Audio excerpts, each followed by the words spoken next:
Que a paz do Mestre Jesus esteja conosco por esse maravilhoso universo de Deus.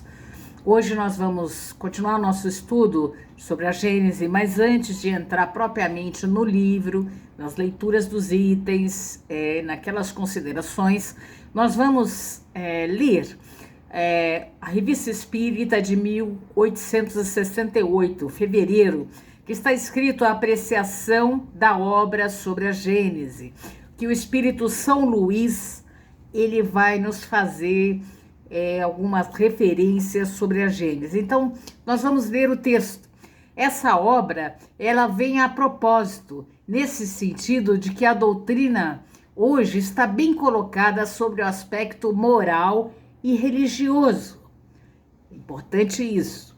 Qualquer que seja a direção que ela tome doravante, ela tem precedentes muito enraizados no coração de seus adeptos, para que ninguém possa temer que ela se desvie do seu caminho. Olha que interessante, nós vamos lembrar que a Gênese é aquele livro que veio depois do Livro dos Espíritos, o Evangelho segundo o Espiritismo, que ali teve todo um debate moral e religioso. Isso foi importantíssimo. Depois ali, aquele alicerce desse aspecto moral e religioso, tanto no Livro dos Espíritos como o Evangelho segundo o Espiritismo. Então, aquilo que estava acontecendo naquela época, para que não houvesse, vamos dizer assim, desvirtuamento, principalmente ali naquela época ali de Kardec, aquelas novas teorias, o positivismo, a evolução das espécies, as formações geológicas do planeta. Então, esse ensino, para ele não ser desvirtuado, por isso chegaram ali aquele aspecto moral e religioso, alicerçado nesses dois livros de Kardec, o Evangelho segundo o Espiritismo e o Livro dos Espíritos. Então vamos continuar, veja como foi importante, né? Como é importante aí até chegar na Gênese. E aí a gente continua a leitura na Revista Espírita, que São Luís nos passa. Então, o que importava antes de tudo satisfazer eram as aspirações da alma, era suprir o vazio deixado pela dúvida nas almas vacilantes em sua fé. Essa primeira missão está hoje cumprida. O Espiritismo entra atualmente numa nova fase, ao atributo de consolador. Um consolador. Acrescenta o de instrutor e de diretor do espírito, em ciência e filosofia, como em moralidade. A caridade, sua base inabalável, dele fez o laço das almas ternas. A ciência, a solidariedade, a progressão. O espírito liberal, dele farão o traço de união das almas fortes. Ele conquistou os corações ternos, com as armas da doçura, viril hoje, e as inteligências viris que se dirigem, materialistas, positivistas, todos aqueles que por um motivo qualquer se afastaram de uma espiritualidade, da qual sua inteligência lhe mostrava as imperfeições, vão nele encontrar novos alimentos para a sua insaciabilidade.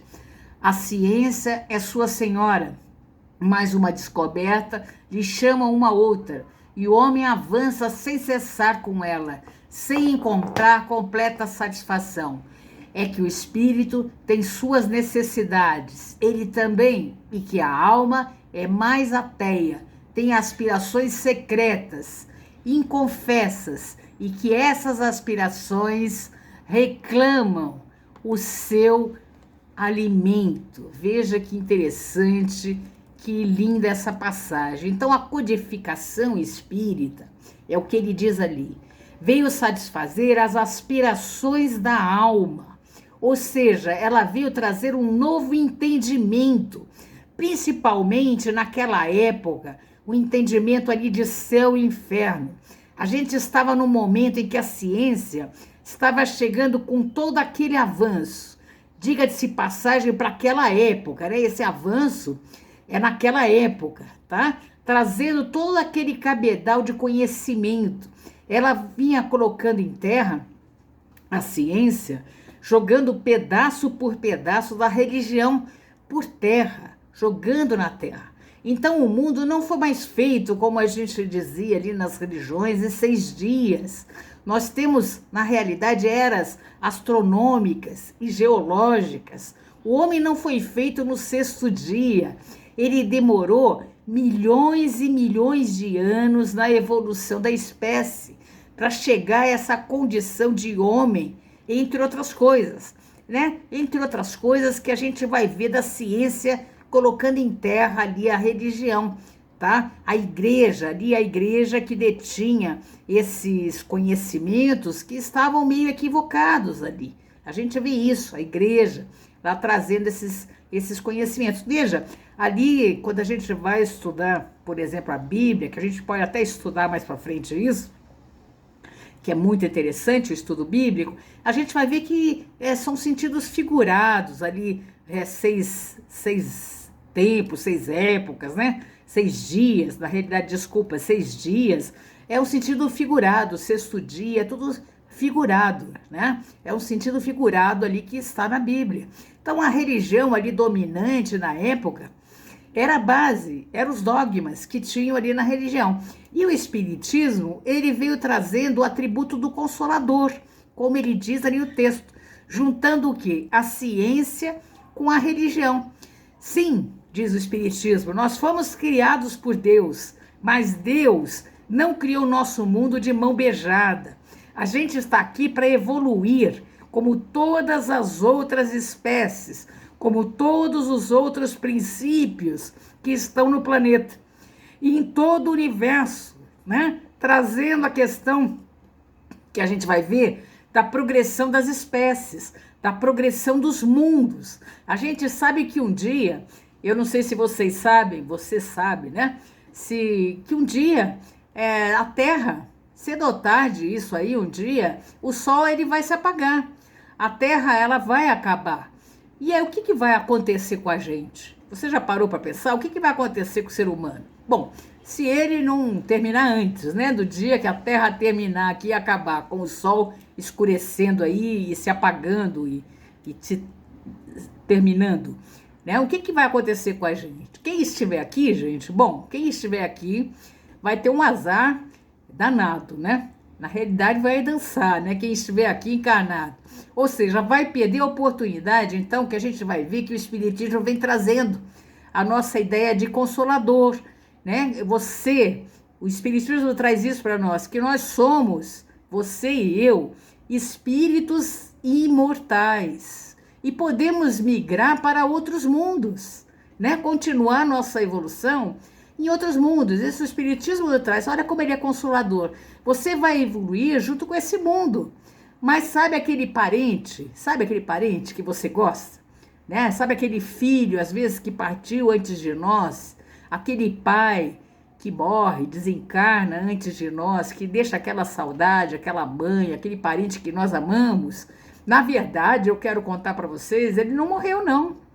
Ele também não está dormindo. Ele está trabalhando. Ele está laborioso no plano espiritual. Ele está fazendo coisas. Ele está vivo lá. E com certeza, você e eu aqui vamos encontrar daqui a algum tempo, cedo ou tarde, né, com essas pessoas, que são espíritos nossos afins. Então, essa tônica de consolador que existe nela, na doutrina, é muito forte, né? O consolador, como diz, é muito forte aqui dentro da doutrina espírita. Mas estava faltando alguma coisa. Estava faltando a gente ligar a ciência e a religião. A Espiritismo faz isso, ele liga a ciência à religião, né? O que deveria correr junto, né? Na realidade, a ciência e a religião deviam estar de mãos dadas, não nesse antagonismo aí que vivem, mas sim de mãos dadas, um complementa o outro, estão juntos, e o Espiritismo faz isso. Então vamos continuar a nossa leitura.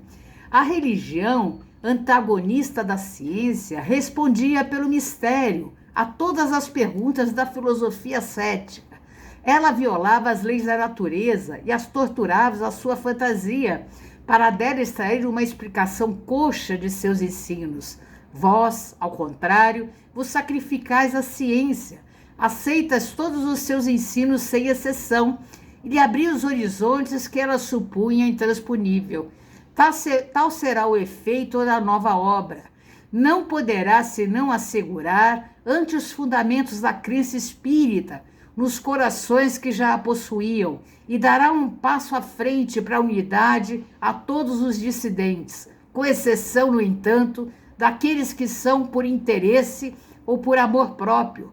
Esses, presta atenção, a exceção é aqueles por interesse e amor próprio, né?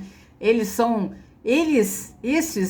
vêm com um despeito sobre base cada vez mais inabaláveis, que a apisoam através e as recusam na sombra. Não havia senão um ponto de terreno comum onde pudesse se reencontrar. Hoje, o materialismo vos acotovela por toda parte, porque estando sobre seu terreno, não estará menos no vosso. E ele não poderá fazer de outro modo senão aprender a conhecer os hóspedes que a filosofia espírita lhe conduz. É um instrumento de duplo efeito. É uma destruição progressiva, uma mina que ainda derruba algumas das ruínas do passado. É uma colher de pedreiro que edifica para o futuro. A questão de origem que se prende à Gênese é uma questão efervescente para todos. Um livro escrito sobre essa matéria deve, em consequência, interessar a todos os espíritas sérios. Quem são esses espíritas sérios? Nós, né? Nós que estamos tentando estudar a Gênese. Por esse livro, como eu disse, o espiritismo entra numa nova fase. Essa preparará os caminhos da fase que se abrirá mais tarde, porque cada coisa deve vir ao seu tempo. Antecipar o momento propício é tão nocivo quanto deixá-lo escapar. Veja que interessante. Nessa frase que ele fala, né? Antes que violava as leis da natureza, e se tivesse um bom senso, diria que se pode criar o homem do dia para a noite. Não tem como ele ali dar um alerta. Não adianta aquela pessoa que não acredita, aquilo que eu frisei ali, que não acredita por interesse, por amor próprio, essa gente não vai se preocupar. A gente não vai se preocupar com ela, não, com essa gente, né? Que tem interesse, tem esse amor próprio aí, meio egoísta, né? Vamos deixar para lá. Aí nós vamos, não, a cada um, a gente vai entender que cada uma dessas pessoas, ela vai despertar em um momento para a verdade espiritual. E o que mais importante nesses textos é o elo de ligação entre a ciência e a religião. E qual é esse elo, gente, de ligação entre a ciência e a religião? Entre a matéria e a religião, entre a matéria e o espírito. Ele traz para a gente, na doutrina espírita, né, que a gente vai entender que esse elo de ligação que faltava entre a ciência materialista e a religião que nós vamos abordar, né, entre o espírito. Nós vamos discorrer esses temas na próxima aula, mas qual é? Nós vamos discorrer mais sobre esses temas, né? Todos esses temas. Qual é esse elo de ligação? É o mundo espiritual. Esse é o elo de ligação. Nós vamos acompanhando, né? Eu vou pedir para vocês esse elo de ligação entre a ciência e a religião, né? Entre o material e o espiritual, é o mundo espiritual. Olha que interessante. Então, eu peço a você que pegue lá a sua Gênese, que na próxima aula nós vamos começar a ler tudo. Nós vamos ler, então acompanhe, né, a leitura. Nós vamos fazer alguns comentários. É lógico que a gente poderia comentar outras coisas aqui. Tem muita coisa para comentar e a gente refletir. E eu peço que você faça isso. Reflita sobre o texto. Medite sobre o texto. Reflita. Pegue esse texto da Revista Espírita de 1868, que está lá na revista em fevereiro, e reflita sobre ele. Tem muito mais coisa que a gente poderia estar comentando e tecendo aqui. É claro que sim, muito mais coisa. Mas reflita sobre os textos também, você, né? Seja um autodidata, tenta você tirar e extrair as coisas dos textos, principalmente desses textos espirituais aqui de Kardec, tá bom? Então, pegue a sua Gênese para próximo encontro, né? Essa obra maravilhosa que é a Gênese, é uma obra espetacular, gente. Eu particularmente já li algumas vezes a Gênese, tive uma certa dificuldade, primeira vez que li, mas a gente tem que insistir. E vamos estudar agora a Gênese, isso que é interessante. Então, nós vamos estudar, né? Fazendo lá algumas anotações, para depois aqui que a gente teve nosso pequeno encontro, eles vão durar em torno aí de 10 minutos cada encontro, é pouco tempo, né? Pouco tempo. Pega ali a sua Gênese nos trechos e risca, né? Risca e faça resumos, leia, reflita, medita sobre os textos, esses textos que nós vamos estudar, tá? Bons estudos, vamos em frente!